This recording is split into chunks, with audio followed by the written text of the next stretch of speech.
everyone at our first Mobicon Academy webinar of 2022. As the first webinar of the year, I'm very happy to be here together with Robjan and Shelley. Today we are going to talk about cycling education, and also related to the New Year's resolutions of this year. I think it would be a very nice subject to talk about, maybe to stimulate more people throughout the world to cycle. Maybe it would be nice to first introduce ourselves, and then I will continue the agenda of the day. Robjan. Yes, my name is Robjan Schmidt.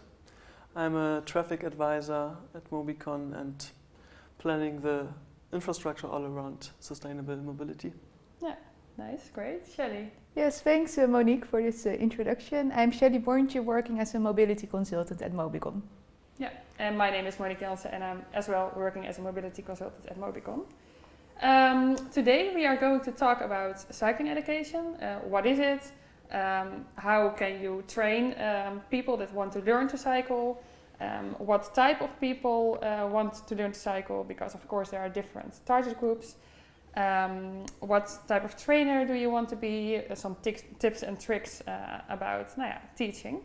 And we would like to do that with a fishbowl. For me, it's a new way of talking about the subject.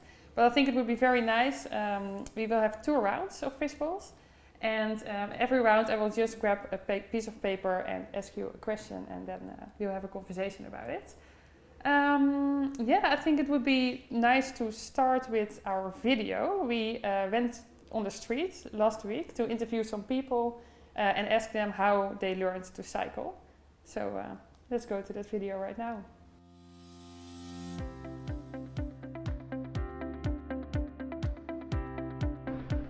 I landed as a child with my parents putting me on a bike at 3 years old and just hoping for the best, mainly crashing a lot of times until finally I got the hang of it.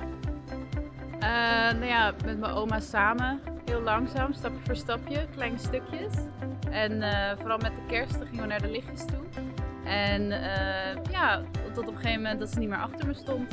En ze hoefde me opeens niet meer te duwen. En met zijwieltjes ging ik zo een kilometer verder. En ik heb ooit leren fietsen toen ik was 14. Dat was toen bij een buurthuis, bij Paul Kukelaan daar. Daar gingen ze fietsles geven. En zo ben ik begonnen met fietsen. Ik vond het echt leuk. En af en toe fiets ik met mijn kinderen. Dus, Yeah, it was maybe in the primary school when my parents taught me to cycle, how to cycle, yes. So, that was a nice overview of different people on the streets sharing their way, how they learned to cycle. What were your first thoughts about it? I think it was very nice to see that, and I also related that family members teach their children or other family members to cycle, and just to try and go, and then until they can do it themselves. And for me it was the same. We will talk about it later, but I think it was very similar. Yeah, interesting to see all the different ways how people learn to cycle, or with whom. Actually already here in the Netherlands it's quite different how people learn to cycle. Yeah, can you elaborate a bit more on that? You have of course parents who learn to cycle or who teach you to cycle. Then the grandma, you said, and also the one lady who went to a bike school. Yeah. So that's already quite a diversity in how to get taught to cycle.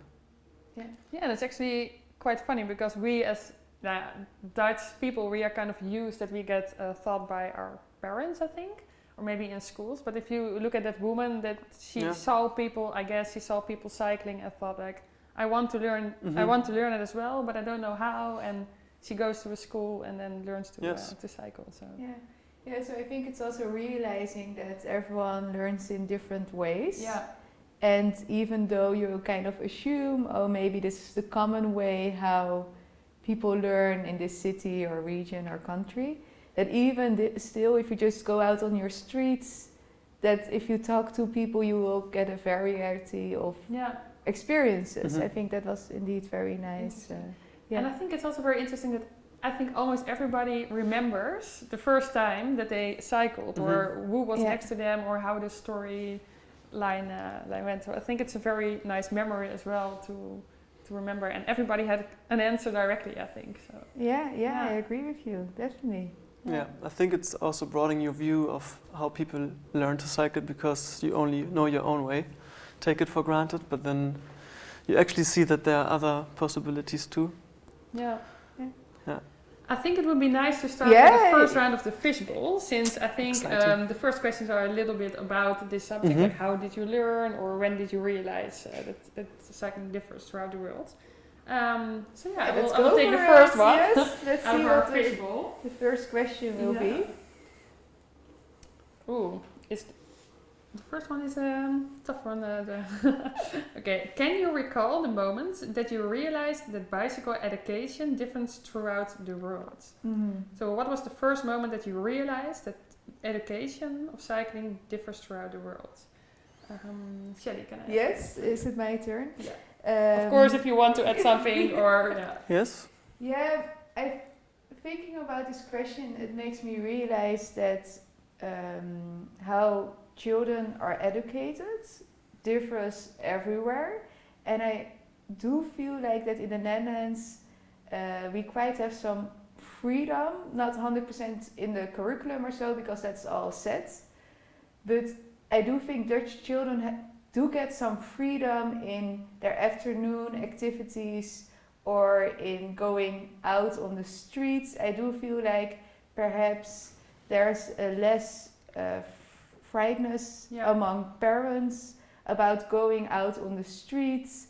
Because they are used to cycle themselves as well, maybe. Yeah, so I think I agree with you on that indeed, and maybe also that loads of neighborhoods are quite safely designed, which might give an effect on how do you feel as a parent if your children go out on the streets.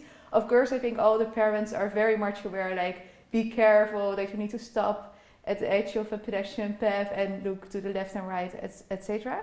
And of course, there's only a certain age that you can start learning that.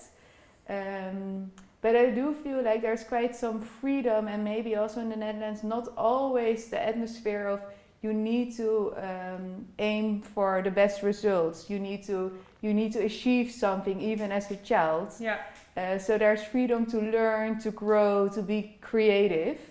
And for me, cycling education kind of fits into that, as it's not really setting targets, but more learning while playing. Yeah. And maybe there is already a very different start than if you start about cycling education in other places, because if you didn't have that period of learning while playing, you need to really learn at the age which you're perhaps older, and then it's more learning in a different way. I think then you are learning maybe only the skills, and you forget the part of, okay, my body now feels, while playing you have your own balancing or your own little things. Yeah. I mean, I have my own little things and other people have that, and I think when you go indeed to a school, or you never had that playing, that I need to tick the box, and then maybe in your mind, maybe psychologically you are more afraid or insecure or something like that. So I think so that would be my first idea about what is education and where does it start, and how formal is it, or is it more learning by doing and being out? I think you can even start earlier if it gets taught or not, if you get educated. Then I had a moment when I started studying in my university. I was in an international course, so there was a Bulgarian girl, for example, and she didn't cycle, and at some point we asked, why are you not cycling? Because for us it was normal, and she just never learned how to cycle. So we take it for granted that we get educated in cycling and that we learn it from the early age on, but there are other countries where it's not even a topic. There you might just go by car or walk. Maybe the infrastructure is not there, so I think that's when I realized that actually it is not really about how education differs, but how education even exists in different countries. So I think for us, we can be quite happy that it's taken for granted, as I said. It's normal. It's the normal thing to cycle. Yeah. But in other countries, you don't get the opportunity. Yeah. And then I think continuing on this is that it's very important to offer those opportunities or trying to figure out like where in which life moments you can make sure somewhere someone has the possibility to learn. Yeah. If I look at, for example, even in the Netherlands, I think there are different ways of education. And for example, in my elementary school, I think when I was 11 years old or so, we had like this exam of cycling, the cycling exam, and you had to go with all of your children, you had to like do the practical and the theoretical test. But I think it's not everywhere on every school.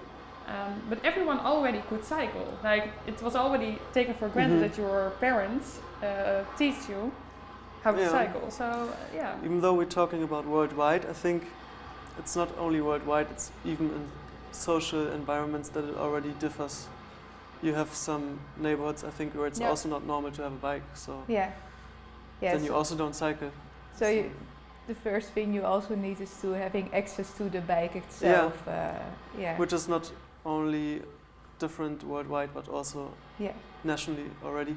I agree. Shall I continue to the second one? Yeah. It's quite nice to. Let's see what's on it. This is an easy one, and I'm very curious actually. I will ask it to you. Where did you learn to cycle? Okay.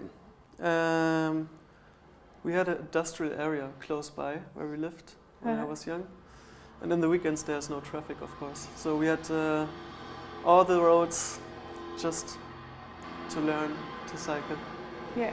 So you went to a quiet, safe space nearby. Exactly. There was no traffic because during the weekends there was no traffic.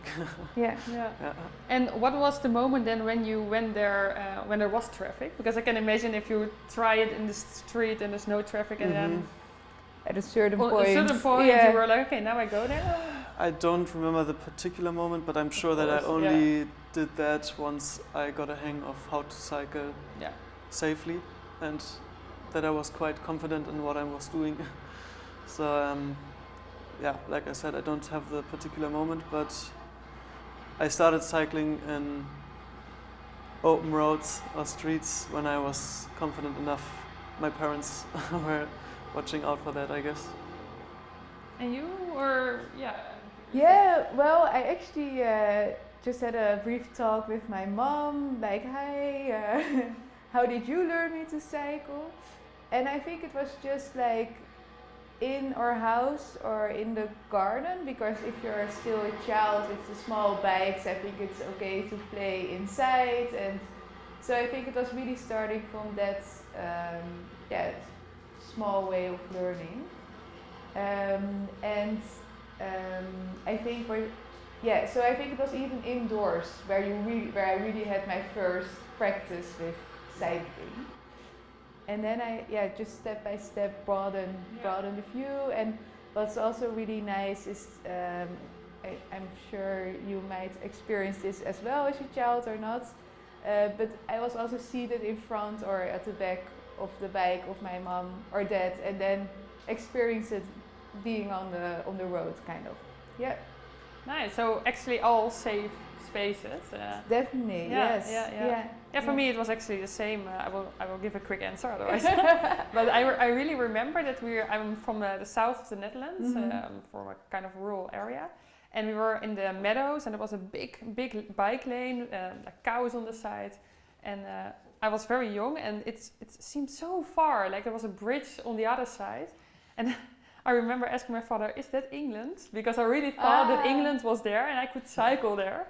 And now even people in that village are telling sometimes like, I go there. It's also called England there. So you know, it was kind of the story. But, but that's a without very nice any cars memory. and yeah. Oh, So that's really exciting. So it really felt you were discovering. I was discovering, and I could go somewhere, move Yeah. somewhere with my own feet, and I was really curious. I think to discover the world back then already. So You should make it a mission now to cycle to England. it would be a mission actually. Yeah. To fulfill your dreams. Would be the next step. Yeah. This is related.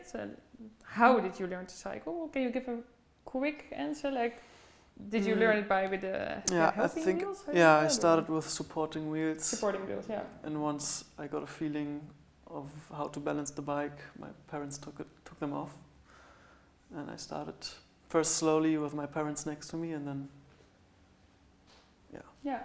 Yeah, for me, similar. I think the balancing bikes are also really, really nice. Yeah.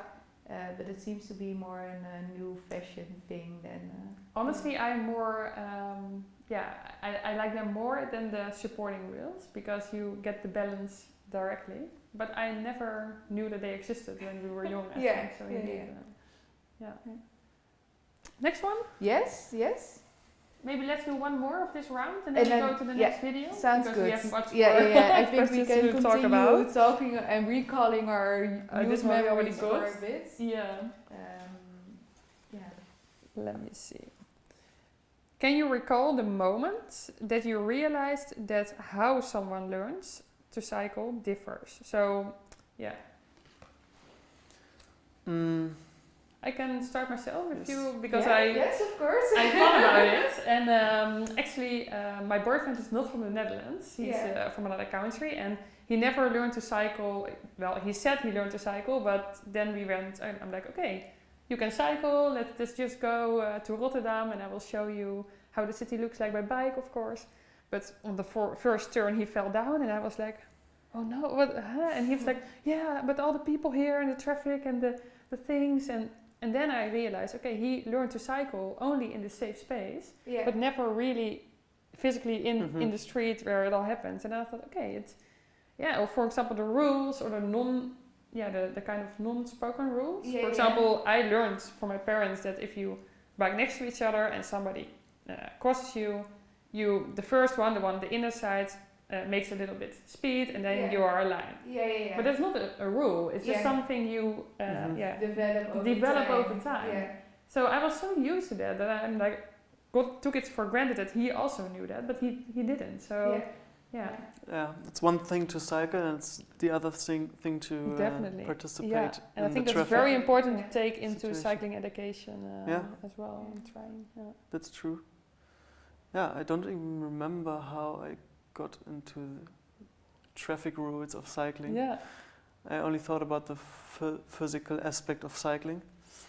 But I think I just learned this step by step. I think also in this question, like how do you notice the differences or when do you realize?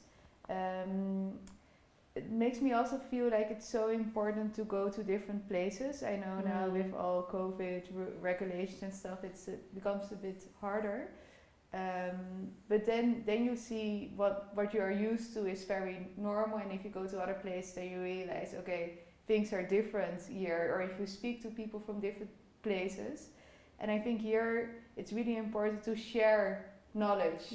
Or experience it by yourself, or have conversations within your city or with colleagues, or to really feel the differences. And then for me, for myself, the answer would be, you first realize once you are in a different country or speaking indeed to different nationalities within your own country, and then sharing the different experiences. I agree. I totally agree. I think it would be nice to continue with our second video because we asked the people on the street another question and then reflect on that and then go to more in-depth questions. Sounds good. Would you agree? Yes, let's go. Okay. Thanks.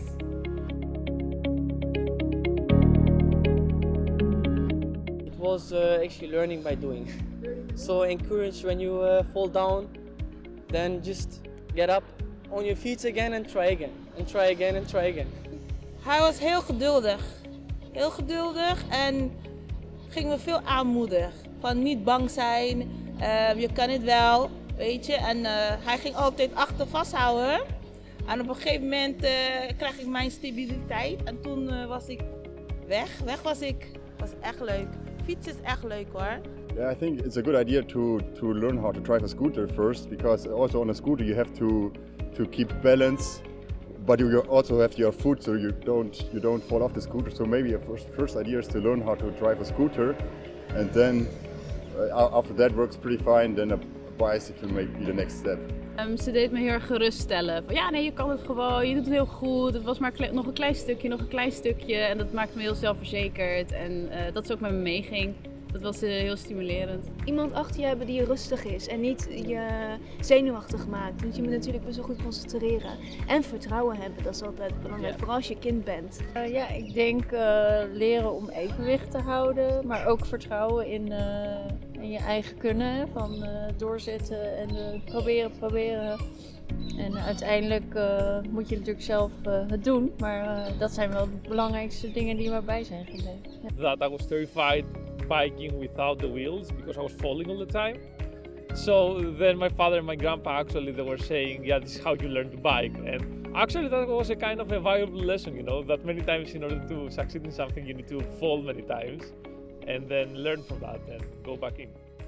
I think actually if I may react Yeah, to the yeah, video, of what I course. find really striking is that, of course, if you ask people like, what do you think of the characteristic of cycling education? Many people think about the skills, but here you really see in the video, they speak about someone that is calm or gives you self-esteem or gives you security, and everybody was saying that, so I think that's a very valuable lesson. Not only about skills, indeed, Yeah. it's about your environment, with whom you do it, with which motivation. Many different aspects, that's true. Yeah, and I think the joy, everyone, Mhm. and I like it was really the case because I was out there during making the video, and everyone is so intensely, like Proud of themselves. yeah, or you happy, see it in people's faces and the way how they speak. And of course, I think we are all interested in cycling, and I'm sure if you're watching, you're interested in cycling. But I think it's really interesting to see that those who just cycle on a daily basis, if you ask them like, oh, think about cycling, how you learned it, they open up. And that's also very interesting. So also the joy that cycling gives or can give. I agree. Yeah. Yeah. That triggers me actually. Maybe it would be nice for you that are watching. Maybe feel free to share your stories about how did you learn to cycle. What do you find important? You can always share it with us, and we will be happy to. And the most important aspects. And the most important aspects. Yeah. Would be interesting. And to continue on that, I would also be quite interesting, because we just went out on a street here in The Hague in the Netherlands, how people will react in different areas. I think it would be quite an interesting brief research for yourself if you're a policymaker or a cyclist or just interested in the fields. I think it's really helpful to just go out outside your office or your home office and to have this very citizen that just speak to you, because sometimes we forget having these kind of narratives. And I'm quite interested, and I'm sure in different countries or places you will get mixed answers. But then the question is if they still also have, some of them will have this happiness or joy, which also gives, I think, arguments for why it's so important that cycling becomes accessible for everyone. And it's such a shame if it's not the case. Yeah, true. And also, like planners, indeed, they can act on the needs of the users, of course. Yeah. Like if you see that people are a little bit afraid or in that corner, or maybe I agree. Yeah. Shall we go for the second one? Yeah. Okay. Let me just grab one. Oh, your honor, Monique, too. Yeah.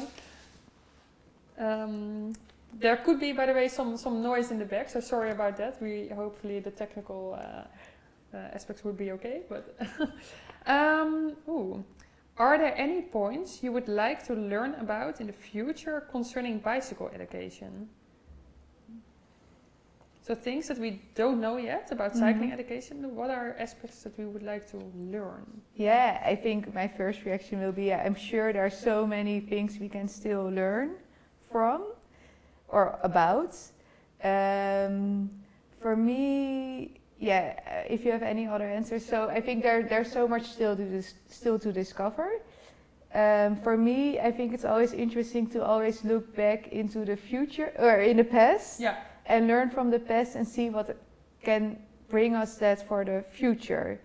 So I think in the Netherlands we kind of know our historical developments, etc., etc. There's more to learn about that as well.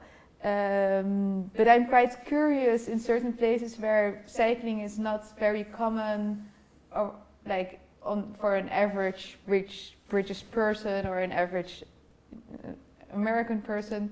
Like how was that? I mean, talking to grandparents or your own parents or even further, and we might find things that we can use for now, as it worked at some point in your society.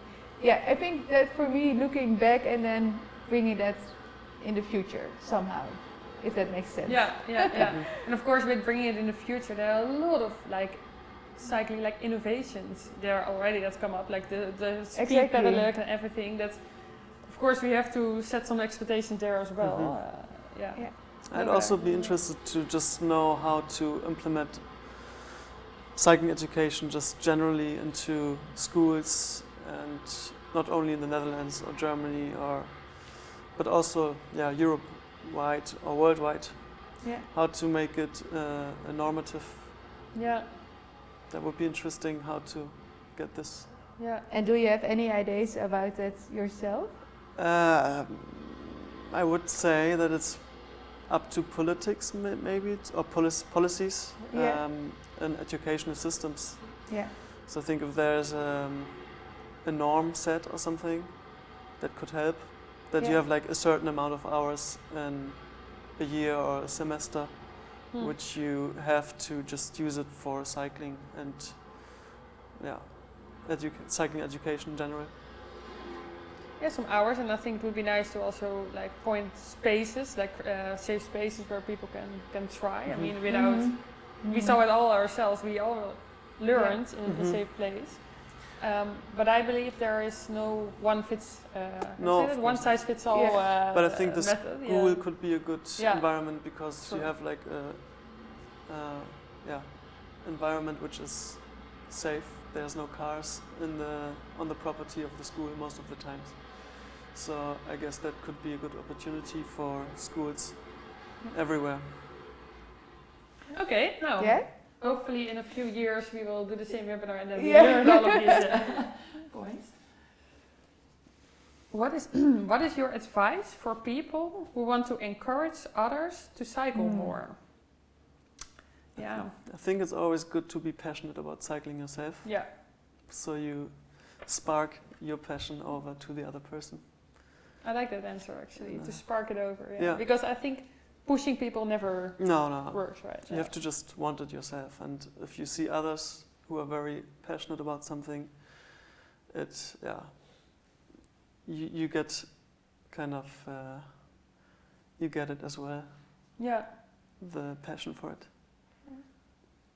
Yeah, I agree with you. And making it more concrete, I think it's also asking others to join you for a ride. So combining it with a social activity, or if it's the norm to use public transport or a car or walk somewhere. And of course, walking is also very active and nice and social.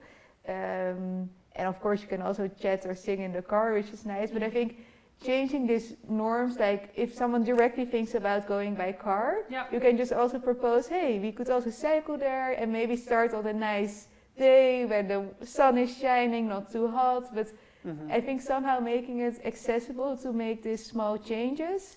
And I can imagine also from experiences that if people don't know the routes and if they're not so comfortable, for example, also for the story you told with your boyfriend, you would just say, okay, we can cycle to Rotterdam. And then you kind of bring your new cycling body with you. Yeah.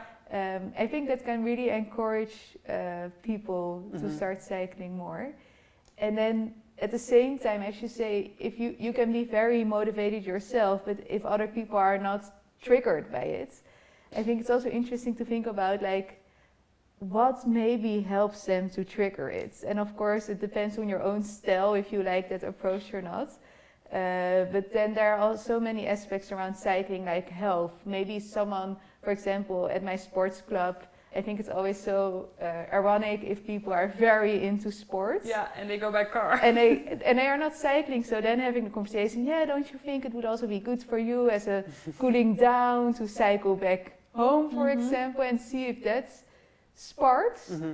Or of course people, some might be very interested in more what it can gain you from a financial economic perspective, kind of try to trigger on that, or maybe more reduction of CO2 emissions. So I think there are so many angles of if someone doesn't spark immediately, how you can see what might help to find the route towards trying it out.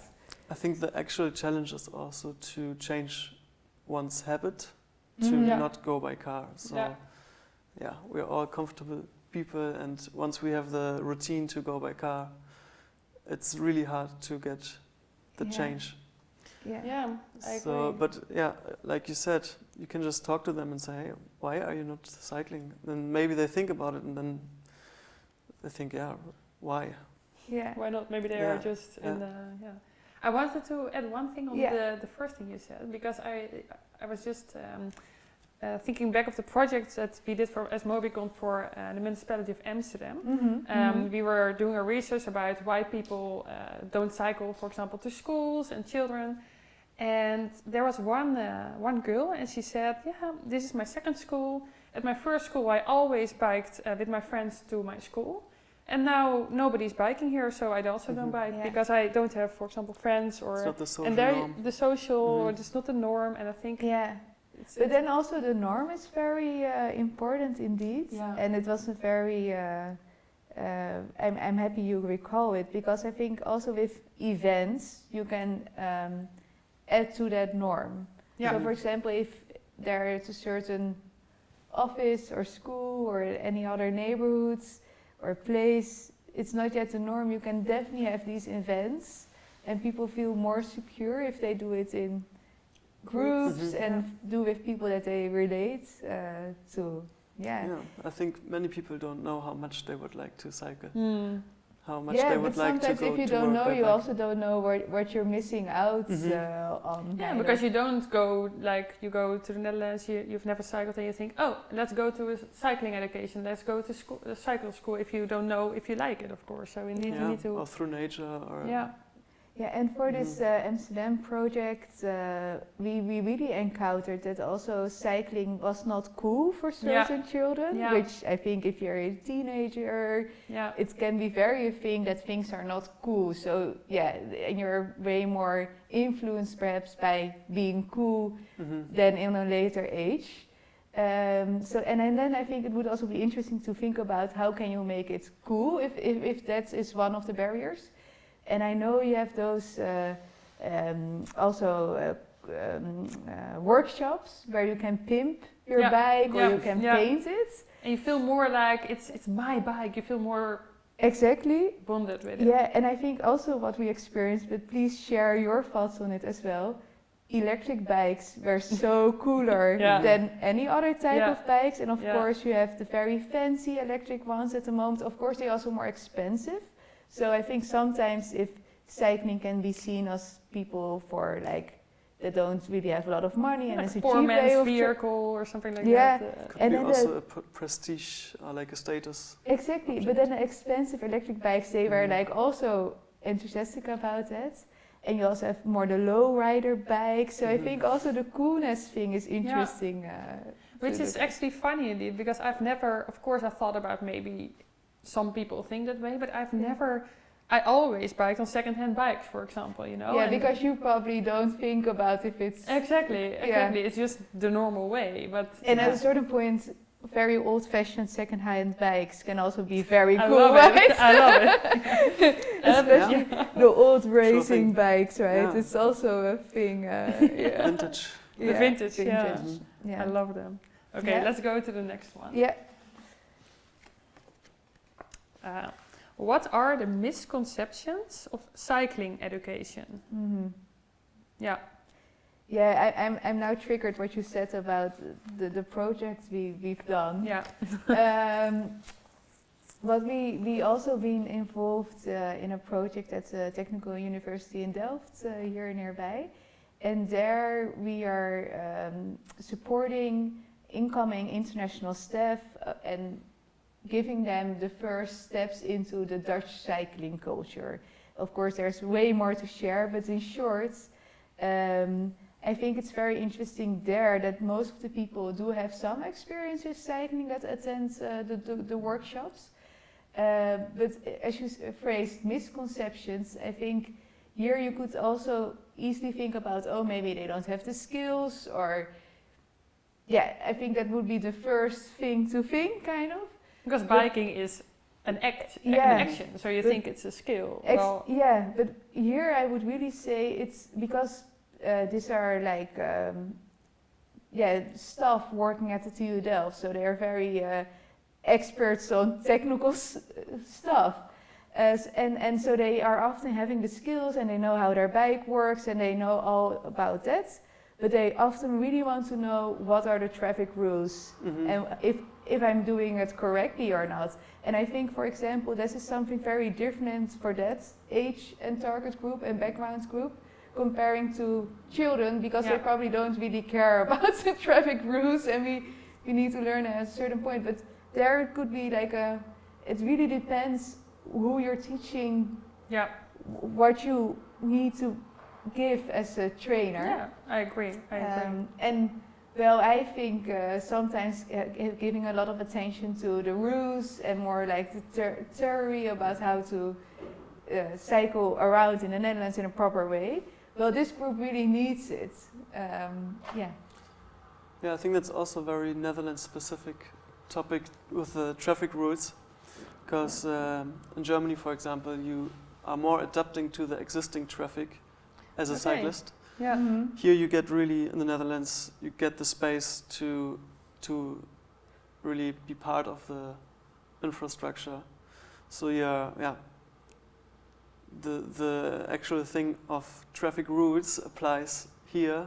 Yeah. While in Germany you're happy if you have some space to cycle. Yeah. So there's not really overtaking people, or of course, but it's less comfortable. Yeah. So I think it's also, especially if you are from here, a misconception could be also to take it, as a normal situation. Yeah. To have all the traffic rules, and Yeah. I think that's a very specific thing for the Netherlands. But you gotta have to learn this. Yeah. If you're living here. Yeah, and I think I'm not aware of all like workbooks or how cycling education is set up, but I think that it always starts, or many times it starts with indeed skills.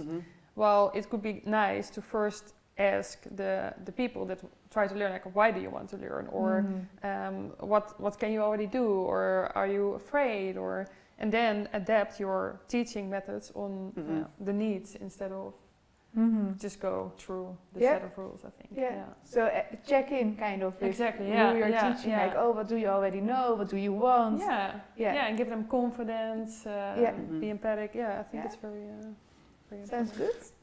Yeah. It's fun. I have to try to not touch the fish inside. Oh, this is a Mobicon related question. What can Mobicon provide related to bicycle education for a variety of learners? Yeah. Handbook, a guide, maybe. Yeah, definitely. And we've been referring to some projects already, but I think what we love to do as well to share our experiences in different areas and be that knowledge sharing hub, as we also do with the webinar. I hope it helps. Yeah. Another thing is also the monitoring and evaluation. So looking back if interventions, what did they achieve and what we can learn from that. I think that's a big aspect that we have experience in the Netherlands for different target groups, and we of course want to share that further as well. And besides that, also giving the trainings we have a trainer workshop. Yeah. Maybe you can Yeah, tell. of course. Yeah, I really like the project because it's not about training the people, but training the trainers. And it was a project in Milan, and they really wanted to have more bicycle trainers. So what we did is we set up a whole handbook, and it started actually with an entry test or something. Yeah, an entry test. So, okay, what is the level of the participants? What do you need? What do you need to know as a bicycle trainer? And we added a lot of exercises, like play-wise exercises, very fun. And we actually trained the trainers with how to teach these methods to the participants. And actually I wasn't there physically, but I set up the whole manual and the whole exercise book. And I don't know if you want to share something about how it went, but I think it was very, very fun. And we can. Yeah. It's important, of course, to you have a set of skills, a set of exercises, but you need to adapt it to the context as well. Like we are very flat country, and in Italy they were afraid of the hills. Okay, so you need to add more exercises with hills inside, and more workouts. Yeah, more workouts. And I think as Mobicon we have a lot of knowledge, and we can. I think cycling is growing everywhere now, and in the Netherlands there is years of experience, so it's very good to use it. Yeah, but you cannot just copy it from the Netherlands, of course, there. So you need to talk with the people, and then you can get inspired. Definitely. You gave a good wrap up of what we did, and it's really indeed sharing knowledge and inspire. And for myself, being there, it also gives me loads of energy. And I think also looking at the movies, it's very important to continue that spark. And I love that you use the spark, because I think that's what will be coming back. That what counts, yes. Yeah. Will we do one more question? Should we do one more question and then wrap it up? Yeah. Let's do a mix up. Let's see what's in it, because I will take this one. Now, I really didn't know this one, but anyway. Is there something new that you learned today or during the preparation of this session related to cycling education? It's a very good starting to wrap up. I was like, this is the wrap up question. So it is, yeah. I didn't know it. It's not number on it or something. It's also a tough one. Yeah, it's a tough one. For me personally, I think it's mainly that I don't know if it's as important, but the non-skill set, I don't know how to say that in English, giving somebody the self-esteem, you can do it, not saying don't be afraid, but just you can do it, I'm there for you. And this is as important, I think, for many children or adults, mainly to learn how to cycle. And this was new for me, that I knew it was important, but I think mainly this is it. If you look at the video, everybody's saying, they gave me confidence, they were calm, they were nice to me. Yeah. Because step by step you learn it, you know the skills, but Yeah, maybe connected to this, I think what I took from this session is that it really counts on how you learn the environment to make it a fun experience and not like a lesson. It's not a lesson, it's just something you or we want to do, and we just share this passion and want to spark it all out. And to add to this, because I'm very happy you guys are bringing it up, I realized that so often if you talk about cycling outside the Netherlands, so many people bring in, it's not safe, so that's why I don't cycle. Well, if we take it from a different angle and we ask people like, how did you learn? What helped you to learn? People really talk about that feeling comfortable, safe, enjoy it, rather than saying it's unsafe and being very holding back. And I think that's loads of the time, it's kind of a chicken and an egg story where we often come back to in this field. Like, do you first need to make all the infrastructure, or do you wait and till there are more cyclists? And then the question is, how do you get more cyclists? And for me, it really shows that if people feel comfortable and if they enjoy it, a big chunk of people will start cycling. I agree. Yeah. And of course, the safe infrastructure is very much needed, and we're definitely spoiled here in the Netherlands. But it's interesting that it didn't really, that we didn't have the infrastructure question during this webinar here. That's true. Yeah, That's an interesting somehow. Yeah, you need to Well, we facilitate. have a designer here in Yeah. the midst of I mean, us. So. yeah, that's true. We haven't talked about the facilitation of cycling at No. all, but it's a very important point. If you want to cycle, you need the facilitation. I mean, it starts with parking, bike parking, but continues with infrastructure. Yeah, but at the same time, as Monique said, it's also so important that people feel like motivated and feel like their self-esteem is growing, and they, place yourself into the learner. Let's say. And, I think it's very nice to wrap it at Yes. closing the session with this, and I hope that in this new year, as a resolution, we will do a lot more with cycling education within Mobicon and outside. And if you, which camera should if you want to add something, or if you have any questions, feel free to place like comments in the chat or email us, and we are happy to. Always to feel answer. free to reach out, and thanks a lot. And hit the like thank button. you. I always wanted to say this. Yeah. Hit the like button. Once again? Can you say it again? What did you say? Hit the like button. Hit the like button. Yeah. Exactly. And I really liked the fishbowl. So Yes. Yeah. thank you. Thank Yeah. you. Thanks a lot.